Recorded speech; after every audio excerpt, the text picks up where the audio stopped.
during this time that I did read one book about Islam in the public library, because I had never heard of Islam ever.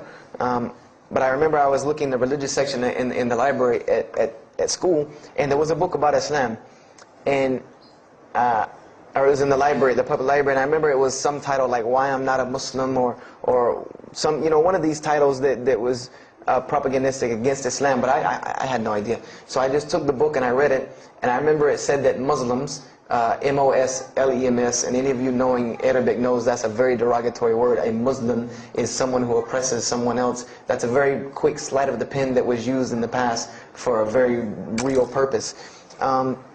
It said that Muslims were people who worshipped a moon god named Allah, who lived in a box in the desert in Saudi Arabia, and they were oppressive to women. I remember there was a whole chapter about how they could have 4 wives and as many as they want, actually, because they could marry 2, divorce 1, get 3 more, you know, this whole, you know, and it said that, you know, I remember the one thing that really caught my attention was the whole chapter on jihad, where it said that Muslims were allowed to kill non-Muslims at any time, at any place, without discretion, and it was an honorable act, and not only would they go to heaven before it, but they would get 70 virgins on the way. You know, so I closed the book on Islam, put it back on the shelf, and marked off Islam off my little list of religions, and said thanks but no thanks, and if I ever see a Muslim, I am out. And I said I'm pretty safe in Greenville, South Carolina. I had never seen a Muslim ever. So I said, you know, I don't have to worry about running into no Muslims, thank God. So, you know, I started, you know, just worshiping. You know, I tried to just be a good person, you know, pray to God, ask Him for guidance, try to be a genuinely good person. And I remember what changed is when I met a Muslim. I met a Muslim who I had met a couple of times at school. We had went to school together, and I knew him, but I never knew that he was Muslim. And there's a couple of reasons why I never known he was Muslim. Because he was an African American, number one, and the book said that Muslims were Arabs. And number two, I didn't know, you know, I thought Muslims ran around, you know, marrying as many women as they want and killing non-Muslims. I didn't know that they could also be part-time drug dealers. So I didn't know, I never knew that this guy was Muslim. I didn't put 2 and 2 together. So we were at his house one day, and me and my other friend, the one that, you know, I got into a lot of trouble with, I'm trying to keep him out of trouble now. We were at his house, and we were debating something about religion. I forget what even the topic was, but you know, you had 2 teenagers thinking they know everything. And I was trying to explain something to him about the Bible. And that guy came in and was listening. He said, "Have you ever heard of Islam?" I said, "Yes, I've heard all about Islam." He was like, "Okay, so what do you think of it?" I said, "What do you mean what I think of it? That's probably the worst religion I've ever seen on the face of the planet." He's like, "Why?" And he's like, "But I'm a Muslim." I was like, "Man, stop playing." You know, like, you're an African American. You know, he's like, "So?" I'm like, "The book said you guys were Arab. All the Muslims were Arabs." He was like, "What else did you read in the book?" And I told him. He was like, "Man, what in the, you know, what have you been reading?" He's like, "You need to go to the mosque for Jummah." He's like, he told me, he said, "I'm not a good Muslim." This is what he said to me. He said, "I'm not a good Muslim. I'm not even going to try to front and say I'm a good Muslim." He said, "But I can guide you to some people that can tell you the real truth about Islam," because he knew about my story about wanting to find religion. And he said, "You need to go to the mosque for Jummah." And I said, What's Jummah?" He said, "It's just like church with no chairs." And I said, "I can do church with no chairs because in church the chairs were the worst part anyway. Because they had these hard benches that you sit on that are like this, and are so hard." I said, "That's good. You sit on carpet? Wow, man, every church should be like that." And I said, "Where's the mosque?" He said, "It's on Wade-Hampton Boulevard." I said, "Where on Wade-Hampton Boulevard?" I lived on Wade-Hampton Boulevard. I lived right off of Wade-Hampton Boulevard. He said, "You know where Lee Road intersects with Wade-Hampton?" I said, yeah, I live on the other side of that intersection." He said, "It's right there." I said, "No, it's not. There's nothing. There's a gas station or a church." He said, "Yeah, you know that church, the Evangelical Missionary Training Facility?" I said, "Yeah, I used to take missionary classes there." He said, "You know that building in the parking lot with the gold thing on top?" I said, "Yeah, the gym?" And he was like, "No, that's the mosque." Because I had always thought it was the gym because it was in the same parking lot and it was just rectangular with 2 glass doors in the front. And you could literally walk in between the church and the masjid and touch them like this. Anyone who doesn't believe me, go to Greenville, South Carolina, look at the masjid. You can almost touch both of them just like this. He said, yeah, it's right there. I said, I've never, at first I was shocked. Like, I've been living across the street from all these crazy Muslims all my life. I said, I never knew. And he told me to go to Jummah, and I asked him what time. He said he would meet me there at 1 o'clock in the afternoon on Friday. So I said, okay. I went on Friday. And I'm waiting outside for him. I'm not going inside. That's not happening. And I'm seeing all these people going in. And at this time, it was a predominantly Indo-Paki Arab masjid. Anyone who went in was not American, period. And I did not see even one African-American going there. And I did see one. And then when he went in, I heard him talking in a dialect that I realized he was probably from Africa. So I said, he's not American. So I'm not going, I'm waiting, and I'm standing outside, sitting on the church steps, and the imam pulls up and parks right in front of me, who I had no idea he was the imam. But he got out and he asked me, am I waiting for someone, this, that, and the other? And I explained to him. He said, oh yeah, we know this brother. You don't see him that much, but we know who he is. He said, I'm glad you came. He was a very, very nice, gentle young man. And he invited me into the mosque, and I kind of wanted to wait on my friend, but I didn't want, at the same time, I didn't want to tell this man I don't want to go in. So I went in, and they put me in the back and gave me a chair anyway. And I said, I came to sit on the floor. And they gave me a chair anyway, and all of these people are piled up in front of me.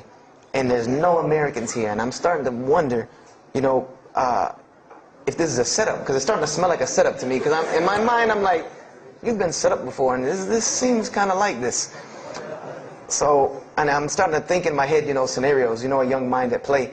I said, this other guy, my friend, he probably was in the same situation like me, and he probably made a deal with them to get out, as long as he brought other Americans and tricked them into coming to the mosque, so they could do their jihad after Jummah and get their 70 virgins.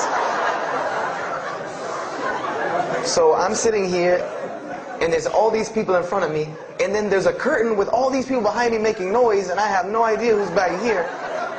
So I'm stuck in the middle of this. I hear that it's some women, but I don't, there's a curtain. I have no idea.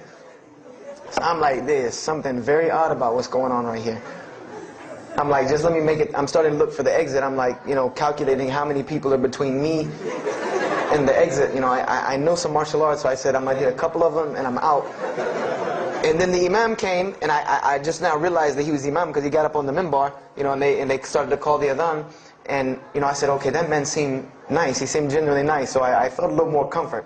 And then he got up after the adhan, and he started his khutbah. Inna alhamdulillah nahmaruhu wa I said, oh my God. I said, I bet you he's talking about me. And he's being forceful. He was getting loud and banging on the minbar, and he's pointing in my direction. I'm like, oh man, I gotta get out of here really quick, I said, well, I'm going to take my chance with the women behind me. I'm going through the curtain. I know him. So the imam started to pray, and when he recited the Quran, I know it sounded very intriguing. I had no idea what it was. But then when I saw Muslims bow and prostrate on the floor, verses and verses of every religious book that I had ever read started ringing off in my head, that this was the way men of God prayed. And the first thing that I could think of in my mind was, this is worship. That's what I said to myself. This is not prayer, because prayers are asking God for something. These people are worshiping God. So I said to myself that you've written this religion off way too easily. I thought I was a much more open-minded person than that, and I was ashamed of myself that I had written it off with just one little book. I had put all these studies into the other religions. I read this one thing about Islam and was done. So I went to the imam after Jummah. He talked to me, and I would have to say that I was probably a little bit rude with him. And I've asked him to forgive me. I saw him a few years later. I said, you got to forgive me for the first time you saw me. Because he started telling me, would you like to know a little bit more about, he had a very heavy accent. He was an Egyptian brother. Would you like to know a little bit more about Islam? He tried to give me some pamphlets. I said, no. I don't want any of this right here. I said, do you have a book? This is what I wanted to know. Do you have a book? Can you give me? He said, yes, we have a book. I said, it's called the Quran. I said, can I read it? Is it in English? Can I read it? He said, sure, you can read it. And then he tried to explain it to me a little bit, how it came by. I said, nah, just give me the book, because the book should speak for itself. So I took the Quran home, and on Friday night I started to read it, because this is a book I had never seen before, and I was very interested. So I went home and I opened the Quran, and I read the Fatiha. It seemed to me kind of like the Lord's Prayer, you know, it was a little similar to what I found in the Bible. But then I started to read Surah Al-Baqarah. I started to read Surah Al-Imran, and I started to see names that I had seen before. I started to see names like Abraham, Moses, David, Jesus, Yahya, John the Baptist, Zechariah, Mary. And I said, I know all of these names, but there was something different about these people in this book. The prophets that I found in the Bible were people that were deplorable, of not very good character. These same men in the Quran were someone who were at the highest echelon of moral character and moral fiber. They were someone that was an example to be followed because they lived the message that they preached. Therefore, they were able to be followed and emulated. So I read all of these chapters, and I read the story of Jesus, peace be upon him, because when I saw the name Jesus first, that really intrigued me. I wanted to see, what does this book have to say about Jesus? And I read the story in Ali Imran, and I read the story in Surah Al-Maryam, and it was more beautiful than anything I had ever read in the New Testament, or any nativity story that I had ever heard. It was more beautiful than that times 10. I remember the only thing that I could capture my mind was the miracle of how, because in the Bible you never really figure out the conflict of how Mary gets over this finger pointing at her about her coming with a baby and she's not married. There's no real end to that. There's no real defense for her from this in the New Testament.